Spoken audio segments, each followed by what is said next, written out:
নেতাকর্মীদের কিন্তু বিমানবন্দরের ভেতরে প্রবেশ করতে দেওয়া হয়নি। শুধু কার্ডধারী মিডিয়া কর্মী যারা রয়েছেন তারা এবং এর সঙ্গে আইন শৃঙ্খলা বাহিনীর সদস্য আর বিএনপির সিনিয়র নেতৃবৃন্দ, এছাড়া কিন্তু বিমানবন্দরের ভিতরে কাউকে প্রবেশ করতে দেওয়া হয়নি।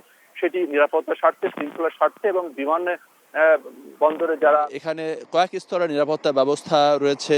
এখানে সেনাবাহিনী, পুলিশ, র্যাব, বিজিবি সহ অন্যান্য সব ধরনের বাহিনীর সদস্য তারা এখানে দায়িত্ব পালন করছেন এবং শৃঙ্খলার স্বার্থে নেতাকর্মীদের কিন্তু বিমানবন্দরের ভেতরে প্রবেশ করতে দেওয়া হয়নি। শুধু কার্ডধারী মিডিয়া কর্মী যারা রয়েছেন তারা এবং এর সঙ্গে আইনশৃঙ্খলা বাহিনীর সদস্য আর বিএনপির সিনিয়র নেতৃবৃন্দ, এছাড়া কিন্তু বিমানবন্দরের ভিতরে কাউকে প্রবেশ করতে দেওয়া হয়নি।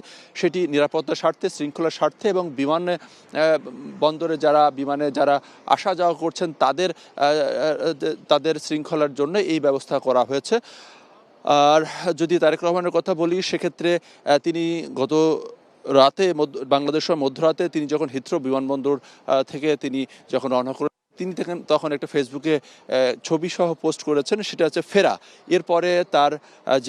এরপরে তার ফেসবুক পোস্ট ছিল ৬,৩১৪ দিন পরে বাংলাদেশের আকাশে। এরপরে যখন তিনি সিলেটে 10টার দিকে তিনি যখন সিলেট বিমানবন্দরে পৌঁছান, সেই সময় যে ফেসবুক পোস্ট, সেই পোস্টে তিনি লিখেছেন যে দেশের মাটিতে।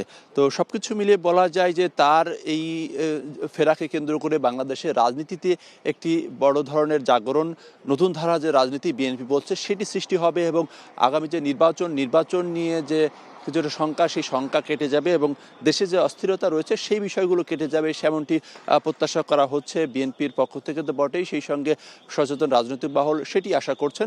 এবং ফলে আর নেতাকর্মীরা তারা আজকে তাদের প্রিয় নেতাকে 17 বছর পরে তারা সশরীরে সচক্ষে দেখবেন এবং এই সময়টিকে, এই ক্ষণটিকে সাক্ষী হওয়ার জন্য শুধু ঢাকা বা আশেপাশের জেলা নয়, পুরো বাংলাদেশ থেকেই বলা যায় নেতাকর্মীরা তারা এসেছেন এবং বিমানবন্দরের বাইরে যে সড়ক থেকে শুরু করে একেবারে আমাদের সহকর্মী যেটি দেখাচ্ছেন 300 ফিটে যে সম্বর্ধনা স্থল, সেই জায়গা পর্যন্ত নেতাকর্মীদের অবস্থান রয়েছে।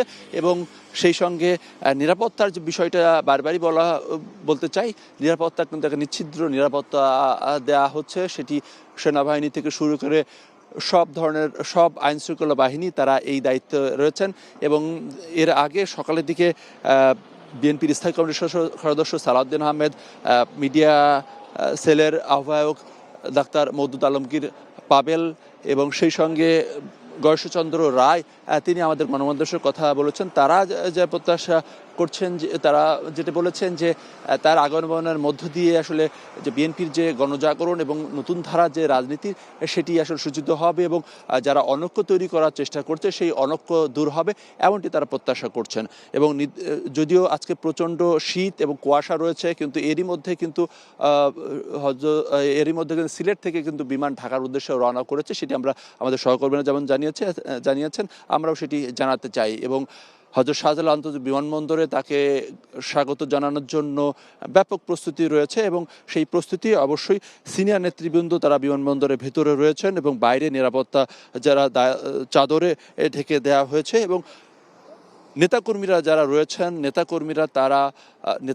রয়েছেন তারা বিমানবন্দরের সামনে যে সড়ক থেকে শুরু করে সেটি 300 ফিট পর্যন্ত এবং যেখানে সম্বর্ধনা দেওয়া হবে, সেই সম্বর্ধনার বিষয়টাই আমাদের সহকর্মী নাজিয়া আপিন কিছুক্ষণ আগেই সেটি জানাচ্ছিল যে সেখানে খুব সংক্ষিপ্ত একটি সম্বর্ধনা অনুষ্ঠান হবে, যেখানে ভারপ্রাপ্ত চেয়ারম্যান তারেক রহমান তিনি খুব সংক্ষিপ্ত কথা বলবেন, দোয়া চাবেন এবং আগামী রাজনীতি নিয়ে তিনি নিশ্চয়ই দিক নির্দেশনামার যে বক্তব্য, সেই বক্তব্য দেবেন।